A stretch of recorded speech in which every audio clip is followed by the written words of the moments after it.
Salam, que la paix de Dieu soit sur vous. Soyez les bienvenus avec le professeur Waka Hamid sur sa chaîne éducative Waka électronique.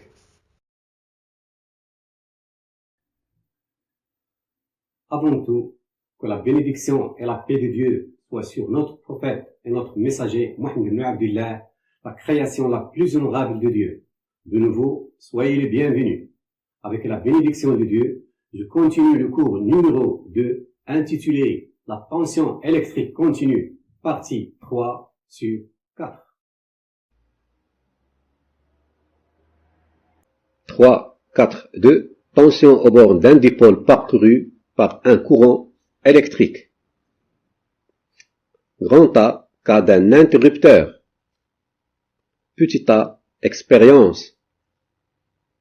On branche en série avec un générateur de 12 volts, une lampe et un interrupteur. On mesure la tension en borne de l'interrupteur ouvert, puis fermé.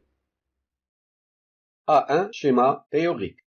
Le schéma théorique est constitué d'un générateur 12 volts, d'une lampe L1, d'un interrupteur K1 et d'un voltmètre V. Le générateur et la lampe L1 et l'interrupteur K1 sont montés en série, tandis que le voltmètre est branché en parallèle avec l'interrupteur K1. A2. Manipulation. Pour faire cette manipulation, on va utiliser le logiciel Circuit Wizard. On ouvre un nouveau dossier en cliquant sur New, puis sur Design with Basic, puis sur OK pour valider. Pour élargir la zone de travail, on va cliquer sur la loupe, c'est-à-dire Zoom Tool. On clique deux fois sur la zone de travail. Pour sortir du mode loupe, on va cliquer sur cette flèche, c'est-à-dire Select Tool. D'après le montage théorique, on a besoin d'un générateur de 12 volts, d'un interrupteur K1, d'une lampe L1 et d'un voltmètre V. Au premier, on va choisir le générateur. En cliquant sur Power Splice, on va choisir ce type de générateur. La tension délivrée par ce générateur est 1,5 volts. On va la changer en 12 volts. On va changer 1,5 en 12. On va conserver l'unité V et on va lui attribuer la lettre G majuscule. On va cliquer sur OK pour valider. Dans le schéma théorique, le générateur a une direction horizontale. Donc on va changer la direction. Rotation vers la droite de 90 degrés pour que le pôle positif soit à droite. Et maintenant, on va choisir l'interrupteur K1. On va cliquer sur Power Splice, puis sur Input Components. On va choisir l'interrupteur. On va changer son nom. On va supprimer le premier nom et on va lui attribuer la lettre K. On va conserver le 1. Donc, l'interrupteur est nommé K1. Dans le schéma théorique, la direction de l'interrupteur K1 est verticale. Donc, on va changer cette direction pour qu'il soit vertical. Et maintenant, on va choisir la lampe L1. On va cliquer sur Output Components. On va choisir la lampe. On va nommer la lampe par L1. Donc, on va changer son nom de L en L. On va conserver le 1. Dans le modèle 6 volts 60 mA, on va prendre par exemple 12 volts 100 mA. On va cliquer sur OK pour valider. Et enfin, on va choisir le voltmètre V. On clique sur Output Components, puis sur Virtual Instruments. On va choisir le voltmètre. Et maintenant, on va faire le montage. Le générateur, l'interrupteur, la direction de la lampe doit être horizontale, donc on va changer sa direction. On relie la borne positive du générateur avec l'une des bornes de l'interrupteur K1. L'autre borne de K1 doit être reliée à la lampe L1. Et la deuxième borne de la lampe avec la borne négative du générateur. Enfin, on va brancher le voltmètre avec l'interrupteur K1, de telle sorte que le courant qui sort du pôle positif du générateur entre par la borne positive de voltmètre. Maintenant, le générateur, l'interrupteur K1 et la lampe L1 sont montés en série, tandis que le voltmètre est monté ou bien branché en parallèle avec K1. On lance la simulation en cliquant sur Run. Le voltmètre indique 12 volts. Et maintenant, on va fermer l'interrupteur K1. Le voltmètre indique la valeur 91,09 microvolts. Donc, cette valeur est très petite. Donc, on peut la considérer comme nulle. Donc, la tension aux bornes d'un interrupteur fermé est presque nulle. On arrête la simulation en cliquant sur Stop et on va noter les résultats obtenus. A3. Observation. La tension aux bornes d'un interrupteur est non nulle lorsqu'il est ouvert. Je répète, la tension aux bornes d'un interrupteur est non nulle lorsqu'il est ouvert. Nul lorsqu'il est fermé. A4. Conclusion. Dans un circuit ouvert, la tension entre les bornes d'un interrupteur est non nulle. Dans un circuit fermé, la tension entre les bornes d'un interrupteur est nulle. B. Cas d'un fil de connexion. A. Expérience. On branche en série avec un générateur de 12 volts, une lampe et un interrupteur. On mesure la tension au bord d'un fil de connexion. A1. Schéma théorique. Le schéma théorique constitué d'un générateur de 12 volts, d'un interrupteur K1 et d'une lampe L1 et d'un voltmètre V. Le voltmètre est branché en parallèle avec un des fils de connexion. A2. Manipulation. Pour faire cette manipulation, on va utiliser le logiciel Circuit Wizard comme il est indiqué en haut à gauche de la fenêtre. On ouvre un nouveau dossier en cliquant sur New, puis sur Design with Basic, puis sur OK pour valider. Pour agrandir la zone de travail, on va cliquer sur la loupe, c'est-à-dire Zoom Tool. On va cliquer dans la zone de travail 2 fois. Pour sortir du mode loupe, on va cliquer sur cette flèche, c'est-à-dire Select Tool. D'après le montage théorique, on a besoin d'un générateur de 12 volts, d'un interrupteur K1 et d'une lampe L1 et d'un voltmètre V. Au début, on va commencer par le choix du générateur. En cliquant sur Power Place, on va choisir ce générateur. Le générateur délivre une tension de 1,5. On va la changer en 12 volts. En cliquant ci-dessus, donc on va changer 1,5 en 12 volts. On va attribuer au générateur la lettre G. On va cliquer sur OK pour valider. D'après le schéma théorique, la direction du générateur est horizontale. Donc on va changer sa direction. On va lui subir une rotation de 90 degrés vers la droite. Rotate right. Pourquoi? Pour que sa borne positive soit vers la droite. Et maintenant, on va choisir l'interrupteur K1. On va cliquer sur Power Place, puis sur Input Components. On va choisir l'interrupteur. On va changer son nom de SW1 par K1. On va lui attribuer la lettre K et on va conserver le 1. On va cliquer sur OK pour valider. Et maintenant, on va choisir la lampe. On clique sur Output Components. On va choisir la lampe. On va changer son nom. On va remplacer PL1 par L1. On clique 2 fois. On supprime PL et on va le remplacer par L. Le modèle est de 6 volts. On va prendre le modèle de 12 volts, par exemple 100 mA. On va cliquer sur OK pour valider. Et enfin, on va choisir le voltmètre. On clique sur Output Components, puis sur Virtual Instruments. On va choisir le voltmètre. Et maintenant, on va faire le montage. Le générateur G de 12 volts, l'interrupteur K1, la lampe L1. On va changer sa direction pour qu'il soit horizontal.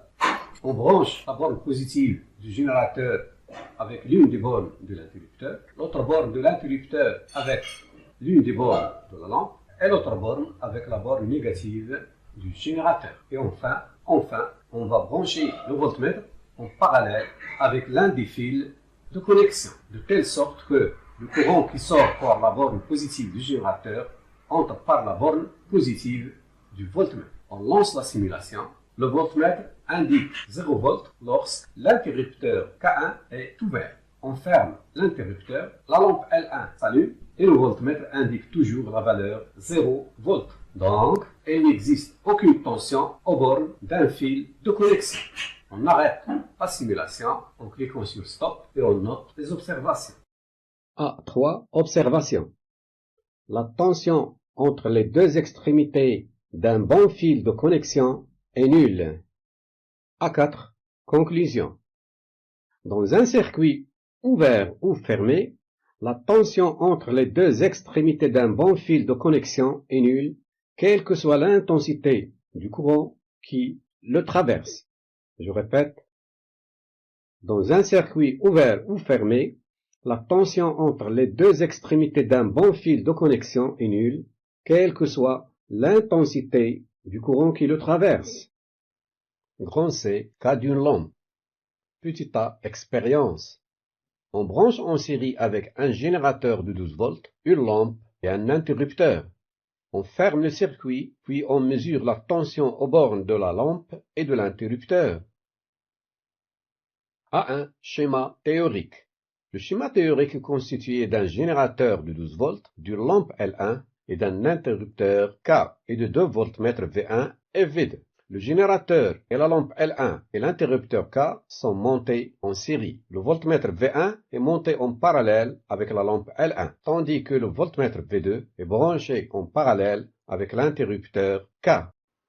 A2. Manipulation.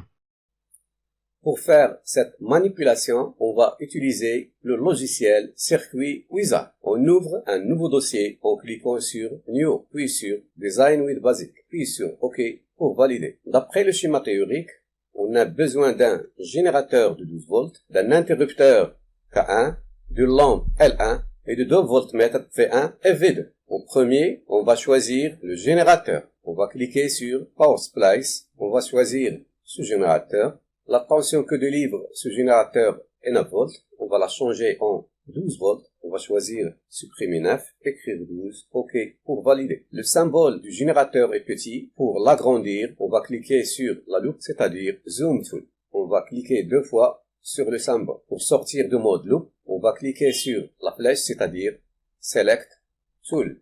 Et maintenant, on va choisir l'interrupteur K1. On clique sur Post Place, puis sur Input Components, on va choisir ce modèle d'interrupteur. Le nom de l'interrupteur est SW1. On va le changer pour devenir K1. On supprime SW, on va le remplacer par K. Conserve le 1, on clique sur OK pour valider. Et maintenant, on va choisir la lampe L1. On clique sur Input Components, puis sur Output Components. On va choisir ce modèle de lampe. On va nommer la lampe par L1. Je supprime BL, je le remplace par L. Dans le modèle, il y a 6 volts 60 mA. On va choisir par exemple 12 volts 100 mA.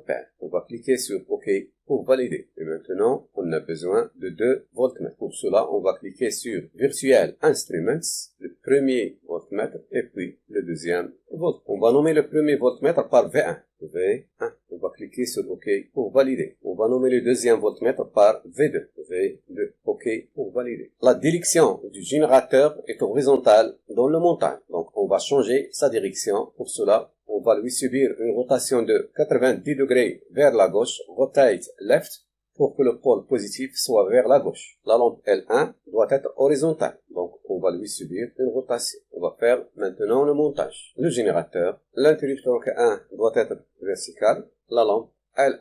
On relie le générateur avec l'interrupteur avec la lampe L1 et la lampe L1 avec la borne positive du générateur. Le voltmètre V1 doit être branché en parallèle avec K1 de telle sorte que le courant entre par sa borne positive. Bon, la borne positive est située à gauche, donc on va lui subir une rotation.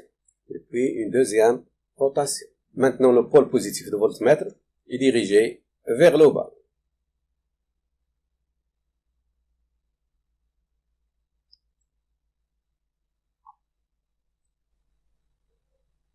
Et le voltmètre V2 doit être aussi horizontal. Donc, V2 doit être branché en parallèle avec la lampe L1 de telle sorte que le courant entre par sa borne positive.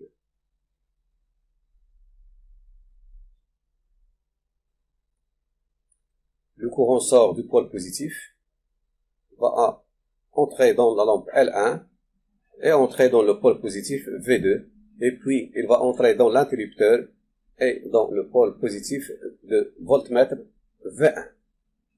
On lance la simulation.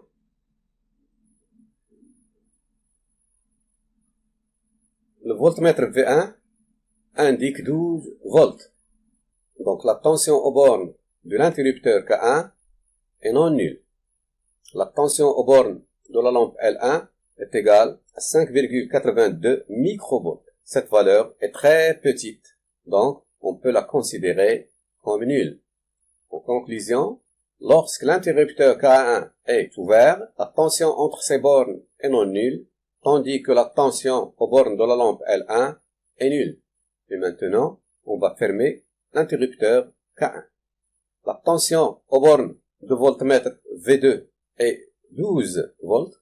La lampe L1 est allumée. La tension aux bornes de l'interrupteur K1, sa valeur est de 100,20 microvolts. Cette valeur est très faible, donc on peut la considérer comme nulle. En conclusion, lorsque l'interrupteur K1 est fermé, la tension entre ces bornes est presque nulle, tandis que la tension au bord de la lampe L1 est égale à 12 volts. On arrête la simulation et on note les résultats obtenus. A3. Observation. Lorsque le circuit est ouvert, la tension aux bornes de l'interrupteur est non nulle. Elle est égale à la tension aux bornes du générateur, c'est-à-dire 12 volts. La tension aux bornes de la lampe est nulle. Le schéma résume tout ce qu'on a dit. La tension aux bornes de l'interrupteur ouvert est UK. La valeur de UK est égale à 12 volts. La tension aux bornes de la lampe L1 est UL1. Elle est égale à 0 volts. Lorsque le circuit est fermé, la tension aux bornes de l'interrupteur est nulle. La tension aux bornes de la lampe est non nulle. Elle est égale à la tension aux bornes du générateur, c'est-à-dire 12 volts. Le schéma résume tout ce qu'on a dit. La tension aux bornes de l'interrupteur fermé est UK. La valeur de UK est égale à 0 volts. La tension aux bornes de la lampe L1 est UL1. Elle est égale à 12 volts. A4. Conclusion. Dans un circuit électrique fermé, si un dipôle est parcouru par un courant, une tension électrique existe entre ces bornes.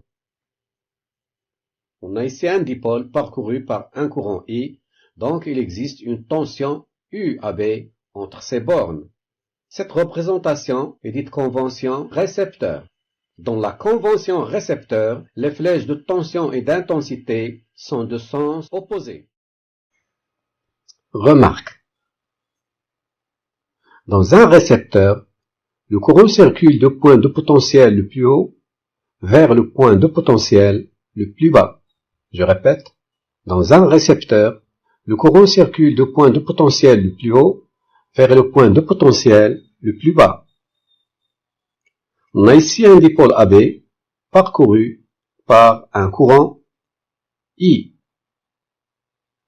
Dans ce cas, le courant électrique circule dans le dipôle AB du point A de potentiel VA le plus haut vers le point B de potentiel VB le plus bas.